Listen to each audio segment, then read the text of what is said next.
Hello guys, welcome back to my channel Salma talks. మరి ఈ రోజు రెసిపీ వచ్చేసి ఎగ్ బజ్జీ. ఎగ్ బజ్జీ చేయడం ఎంతమందికి రాదండి? కొంతమందికి వచ్చు, కొంతమందికి రాదు. రాని వాళ్ళ కోసం మన రెసిపీ. మరి మన రెసిపీ అయితే అదిరిపోతుంది. మీరైతే మన వీడియోని స్కిప్ చేయకుండా లాస్ట్ వరకు చూసేయండి. మన వీడియోని లైక్ చేయండి, షేర్ చేయండి, కామెంట్ చేయండి, అలాగే సబ్స్క్రైబ్ చేసుకోండి అబ్బా.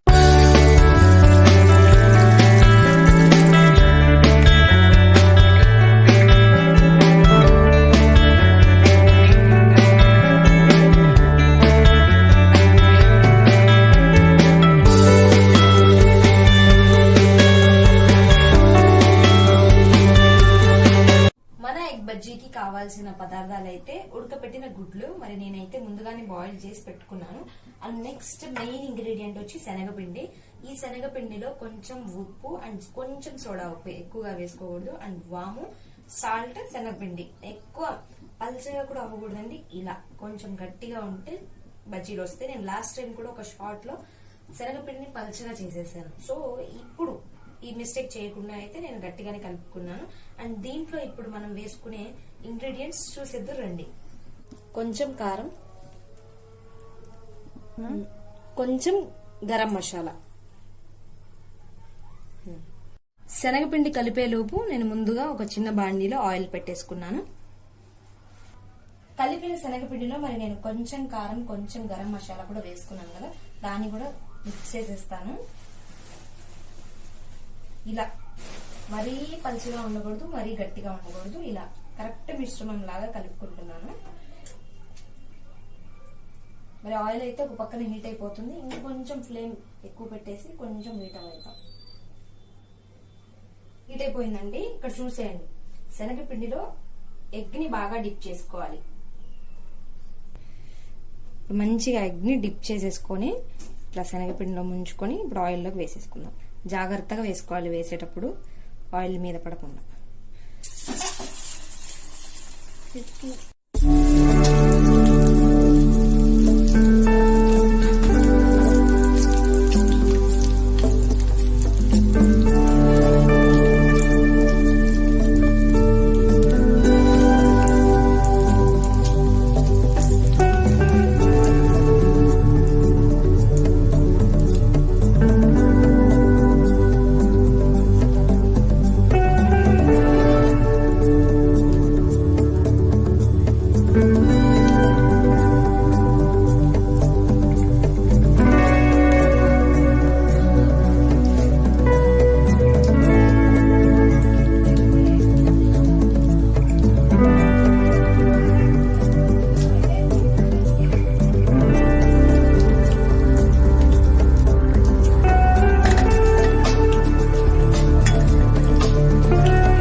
మన ఎగ్ బజ్జీస్ అయితే కంప్లీట్ గా ఫ్రై అయినట్టేనండి. చూసారా, red and red brown colour లో అన్ని చక్కగా ఫ్రై అయిపోయినాయి. 3 ఎగ్స్ నేనైతే 3 తీసుకున్నాను.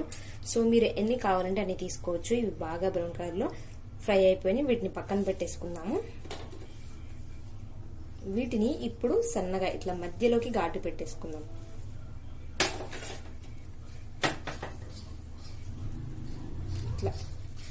ఇట్లా మధ్యలోకి, హాఫ్ మధ్యలోకి ఘాటు పెట్టుకుంటే మనం స్టఫ్ ని దీంట్లోకి పెట్టుకోవడానికి మంచిగా ఉంటుంది. సో దీనికి కూడా మధ్యలో కట్ చేసుకుందాం. వేడివేడిగా ఉంది కదా, కాలిపోతుంది.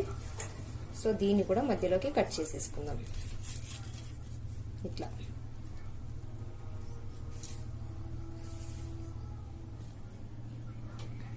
మరి ఇలా కట్ చేసి పెట్టుకున్నాం కదా ఇలా మధ్యలోకి. సో దీంట్లోకి స్టఫ్ అయితే పెట్టేసుకున్నాము. ఆనియన్స్ ని దీంట్లో ఫుల్ గా నింపుకున్నాం. ఆనియన్స్ ఎన్ని ఉంటే అంత బాగుంటుంది. సో నేనైతే ఫుల్ స్టఫ్ పెట్టేస్తున్నాను. అండ్ ఈ ఎగ్ లోకి కూడా ఇలాగే మనం మధ్యలో ఘాట్ పెట్టుకున్నాం కదా, మంచిగా డీప్ ఫ్రై అయిపోయినాయి మన ఎగ్స్. సో దీనిలో కూడా ఆనియన్స్, కట్ చేసుకున్న ఆనియన్స్ ని మంచిగా స్టఫ్ చేసుకుంటున్నాను. తింటే అయితే అమృతంగా ఉంటుంది. సో చూసేద్దాం తింటే ఎలా ఉంటుందో. ఇదిగోండి ఇలాగా. సో ఇప్పుడు మనం తీసుకున్నాం కదా లెమన్ ని దీని మీద ఇట్లా పిండేసుకుందాం, నిమ్మరసాన్ని.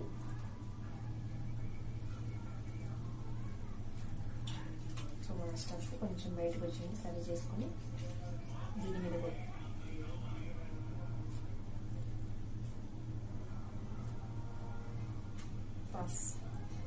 మన ఎగ్ బజ్జీస్ అయితే చక్కగా రెడీ అయిపోయినండి. మరి మంచిగా ఆనియన్స్ అన్నిటిని కట్ చేసుకుని నిమ్మకాయ రసాన్ని పిండేశాను.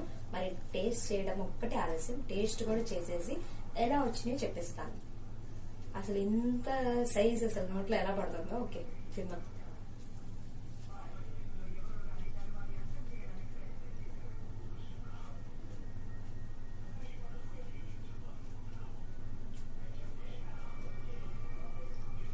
చాలా బాగుంది, కొంచెం సాల్ట్ తక్కువైనట్టుగా ఉంది.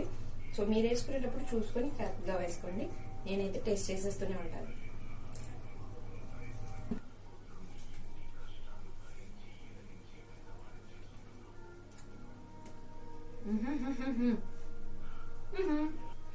మన రెసిపీని అయితే చూసేసారు కదా, టేస్ట్ అయితే అదిరిపోయింది. మీరు కూడా ట్రై చేసేయండి.